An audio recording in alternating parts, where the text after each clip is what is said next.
ফুটন্ত তেলে কুমড়ো ফেলে এই তরকারিটা বানানো যায়, জানলে আপনিও অবাক হবেন। তাহলে দেখে নেওয়া যাক কিভাবে বানাবেন।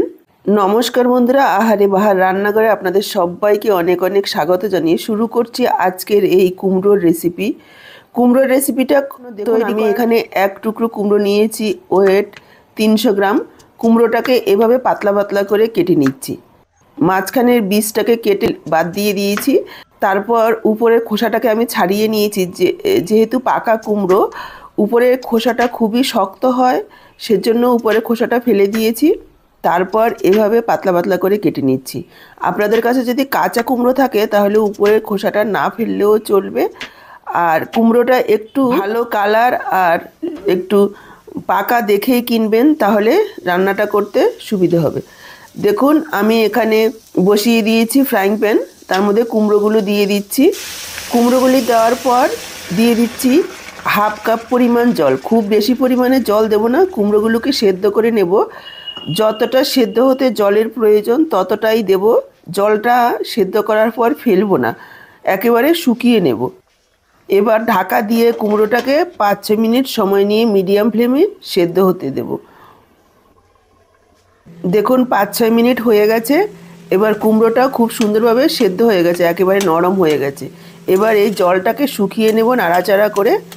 তারপর এভাবে দেখুন কুমড়োটাকে এভাবে ভেঙে দেব, একেবারে ম্যাশ করে নিতে হবে। আর জলটাকেও শুকিয়ে নিতে হবে, খুন্তি দিয়ে এভাবে করে নিতে হবে। আপনারা চাইলে ঠান্ডা হওয়ার পরও হাত দিয়ে চটকেও এটাকে একেবারে ম্যাশ করে নিতে পারেন। আর তা না হলে এরকম ম্যাশার থাকলে ম্যাশার দিয়েও এভাবে একটু ম্যাশ করে নিতে পারেন, তাহলে আর বড় বড় চাকা থাকবে না। এটাকে মোটামুটি যাতে একেবারে বড় চাকা না থাকে সেভাবে তৈরি করে নিতে হবে। দর্শক বন্ধুরা, আজকের পুরো ভিডিওটা দেখে ভালো লাগলে অবশ্যই একটা লাইক করবেন, কেননা আপনার একটা লাইক আমাকে অনেক দূর এগিয়ে যেতে সাহায্য করবে। দেখুন পুরো কুমড়োটাকে আমি এভাবে ম্যাশ করে নিয়েছি। এবার একটু ঠান্ডা হতে দেব। আর এদিকে দেখুন একটা মিক্সিং বলে আমি নিয়ে নিচ্ছি। ঘরের যে চা খাওয়ার কাপ, আমি ওই কাপে নিয়ে নিলাম 1 কাপ আটা আর হাফ কাপ নিলাম চালের গুঁড়ো। চালের গুঁড়োটা দেওয়ার কারণে খুব সুন্দর মুচমুচে হবে। আর দিয়ে দিলাম 2 টেবিল চামচ পরিমাণ সুজি। আটার পরিবর্তে আপনারা ময়দাও নিতে পারেন, আটাটা বেশি হেলদি, তার জন্য আমি আটাটাই দিলাম। আর দিয়ে দিচ্ছি 2 টেবিল চামচ পরিমাণ গুঁড়ো দুধ, স্বাদটাকে বাড়িয়ে নেওয়ার জন্য। আর দিয়ে দিচ্ছি হাফ কাপ চিনি, মিষ্টিটা আপনারা নিজেদের স্বাদ বুঝে দেবেন। আর দিয়ে দিচ্ছি 1 চিমটি খাওয়ার সোডা বা বেকিং সোডা। দিয়ে দিচ্ছি স্বাদ অনুযায়ী লবণ। লবণ একেবারে সামান্য পরিমাণে। এবার শুকনো উপকরণগুলো সব কিছু একসঙ্গে একবার মিশিয়ে নেব হাত দিয়ে। তারপর ম্যাশ করা কুমড়োটা এর মধ্যে দিয়ে দেব। এবার প্রথমে কুমড়ো দিয়ে গুঁড়োটাকে মেখে নেব, তারপর অল্প অল্প করে জল দেব, তাহলে জলের পরিমাণটা বোঝা যাবে। এখানে কুমড়োতে কতটা জল আছে সেই বুঝে জলের পরিমাণটা লাগবে।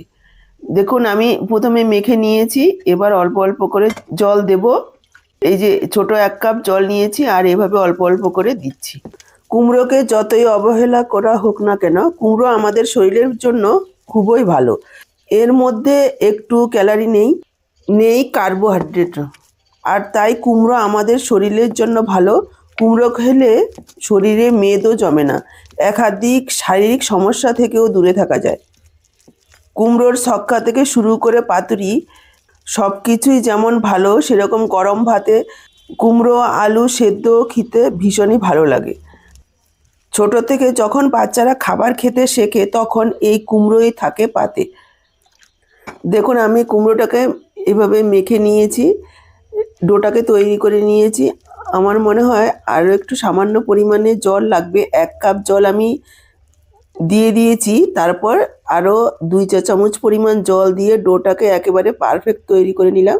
এভাবে যাতে সহজেই তেলের মধ্যে পড়ে যায় সেভাবে ডোটাকে তৈরি করে নিতে হবে। কুমড়োর ব্যাটারটা একেবারে তৈরি হয়ে গেছে। এবার ঢেকে 5 থেকে 7 মিনিট রেখে দেব, যাতে যে চিনিগুলো রয়েছে সেগুলো গলে যায় আর সুজিগুলো একটু ফুলে, সেই পর্যন্ত আমাদের অপেক্ষা করতে হবে। খুব বেশি সময় রাখার প্রয়োজন নেই। দেখুন আমি 5 মিনিট রেস্টে রেখেছি, তারপর ফিরে এসেছি। দিয়ে দিলাম 2 টেবিল চামচ পরিমাণ সাদা তিল। সাদা তিল সম্পূর্ণ অপশনাল, কিন্তু দিলে ভাজার পর যখন খাবেন মুখে পড়লে খেতে ভীষণই ভালো লাগবে। আরও একবার সব কিছু মেখে নিলাম। আর এদিকে কড়াতে কিছুটা তেল বসিয়ে দিয়েছি। তেল গরম হয়ে গেছে। এভাবে ছোট এক টুকরা দিয়ে দেখব, যদি দেখা যায় যে খুব সহজেই ভেসে উঠছে, তাহলে তেলটা একেবারে পারফেক্ট হয়েছে।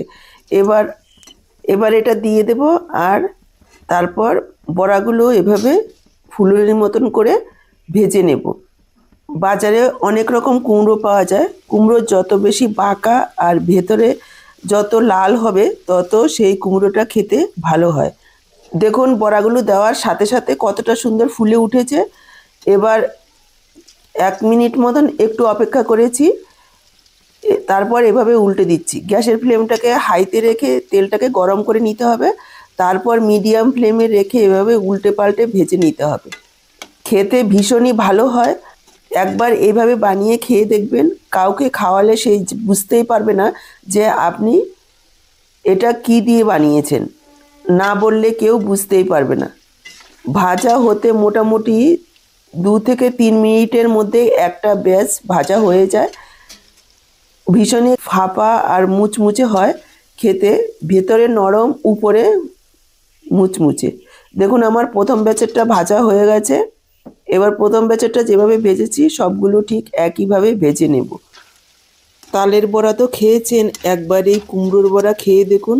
তালের বড়ার থেকে কোনো অংশে কম নয়, বরং পুরোপুরি টক্কর দিতে পারে এই কুমড়োর বড়া। দেখুন আওয়াজটা শুনলেই বুঝতে পারবেন যে কতটা মুচমুচে হয়েছে। দেখুন একটা ভেঙে দেখিয়ে দিচ্ছি। ভেতরে একেবারে নরম আর উপরে মুচমুচে। গরম গরম খেতে ভীষণ টেস্টি হয়। একবার এইভাবে বানিয়ে খেয়ে দেখবেন। আজকের পুরো ভিডিওটা দেখে কেমন লাগলো কমেন্ট বক্সে জানাতে ভুলবেন না। ভালো লাগলে অবশ্যই একটা লাইক করবেন, প্রচুর প্রচুর শেয়ার করবেন। ফেসবুক থেকে ভিডিওটা দেখে থাকলে আহারে বাহার রান্নাঘর পেজটাকে ফলো করার অনুরোধ রইল। তাহলে আজকে এই পর্যন্ত, আবার দেখা হবে নতুন কোনো রেসিপির সাথে। সবাই ভালো থাকুন, সুস্থ থাকুন। আপনাদের সব্বার সুস্থ থাকার শুভকামনা জানিয়ে এখানেই শেষ করছি।